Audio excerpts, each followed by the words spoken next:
First, many thanks to KDI and Columbia, and indeed to everyone there for pioneering bringing social entrepreneurship to Korea. This is a really smart thing to do, really important thing to do. Let me see if I can draw out why, and then contribute a little bit to how you can go about doing this. First, a question. What is the most powerful force in the world?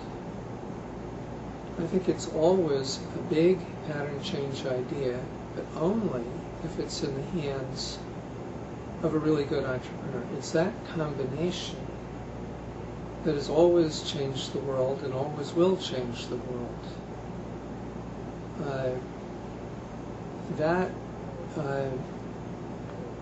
We've known for centuries, because business entrepreneurship has driven history for the last 3 centuries. In the last 30 years, the citizen sector has become entrepreneurial and competitive in the same sense. And so we now have both halves of society who are entrepreneurial and competitive, but we have many institutions to support business entrepreneurs and almost none to support social entrepreneurs. So a little investment here is hugely important. You'll be launching more ideas, more entrepreneurs, more institutions supporting them, and of course ultimately that builds up into the world's community and Korea's community of leading social entrepreneurs, which is far more powerful even than that combination of idea and single entrepreneur. So let me ask you a second question. What is the key factor for success in the world we're going into, a world of very rapid change, for each individual and for each human grouping, whether it's a city, a country, a company? And I think, again, it's pretty intuitively obvious. It's to what degree is the person a change maker, and to what degree is the institution constituted of change makers? At what level of skill of change making, and how well do they work together and with the rest of the world? We can see the half-life of traditional sources of competitive advantage, technology for example, just getting shorter and shorter and shorter. The faster the world changes, the more people engaged in change making. By definition, those traditional advantages just get shorter and shorter. The one thing that is sustainable, and really is the heart of the competition, is to what degree does the company or country excel at change making? In a world of very rapid change, and change coming at us, coming at every institution from more and more angles and combination of angles, it can no longer possibly be a few people managing everyone else. Instead, you need teams of teams where everyone is a change maker, they know how to work together, and they can respond to all these different challenges and contribute change back.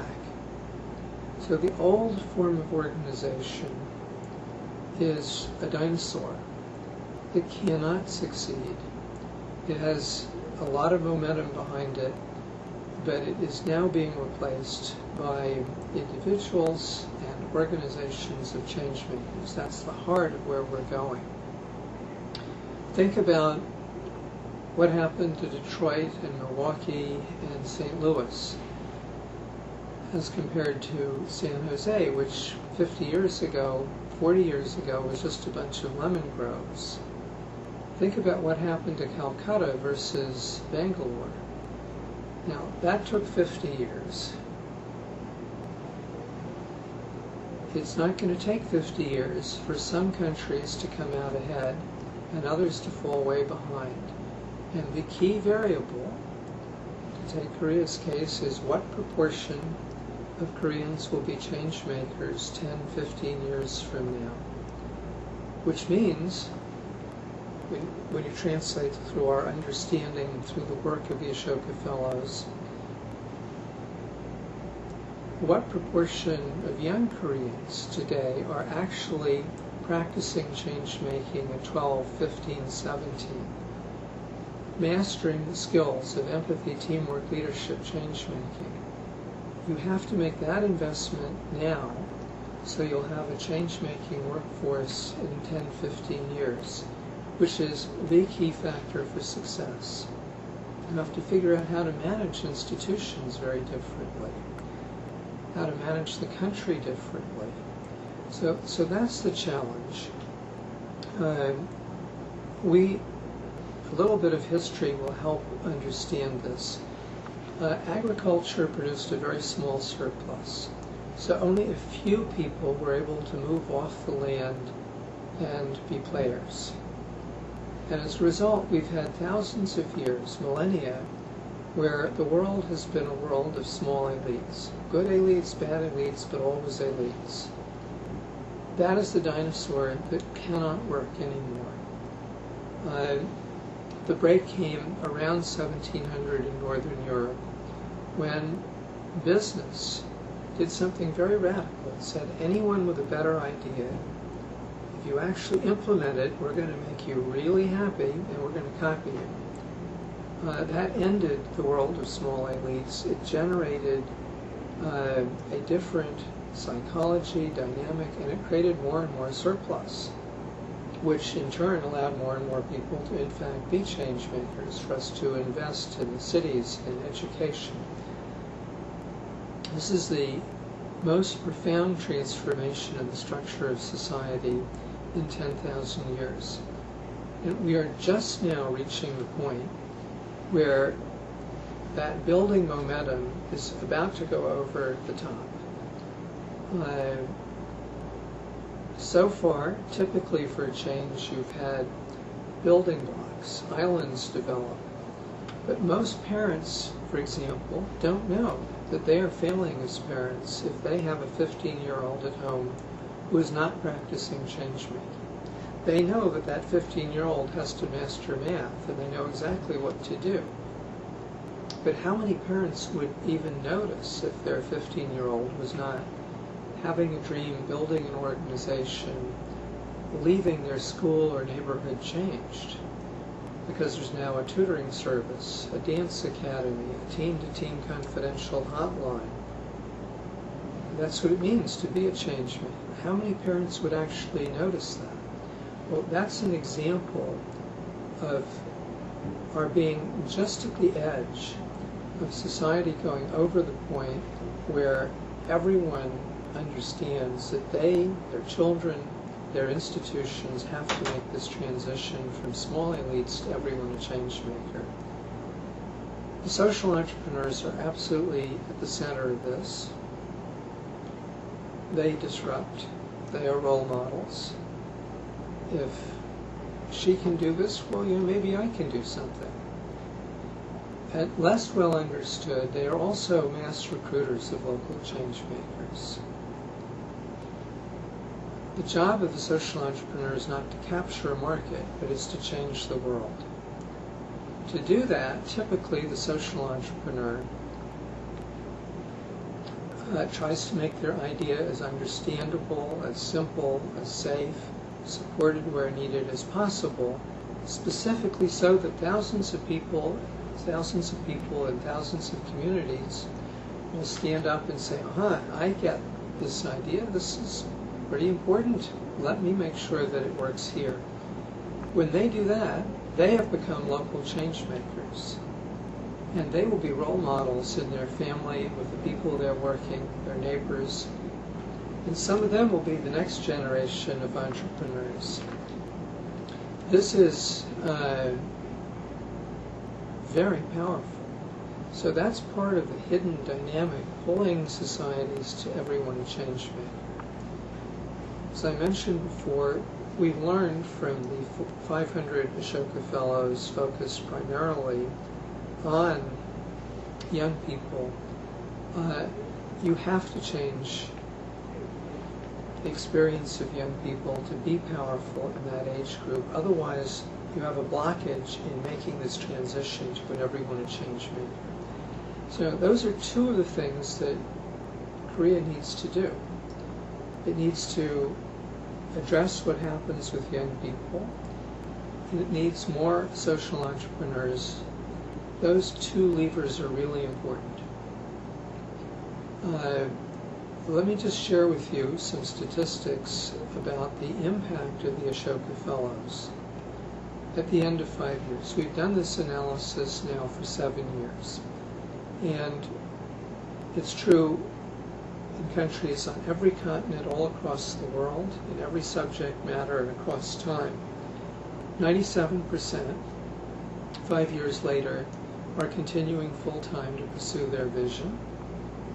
90% have had independent institutions copy their idea, and over half have already changed national policy. And the last is more impressive than it sounds, because a lot of people don't need to change national policy to succeed.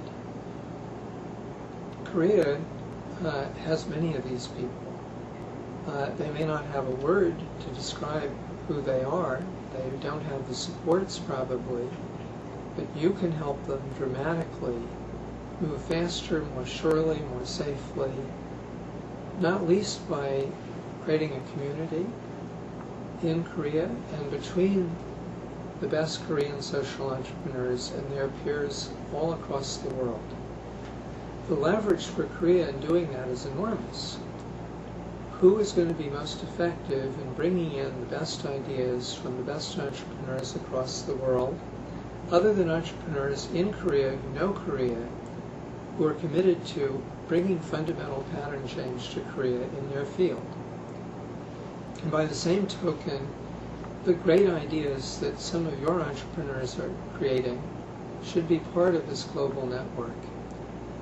So you have a whole series of things, leverage points. Young people, launching social entrepreneurs, building a community of social entrepreneurs, and very importantly, helping everyone in Korea understand that this is the most defining change in the structure of society since the agricultural revolution, the transition from a world of small elites to a world where everyone is a change maker. And I do not mean everyone metaphorically, I mean everyone.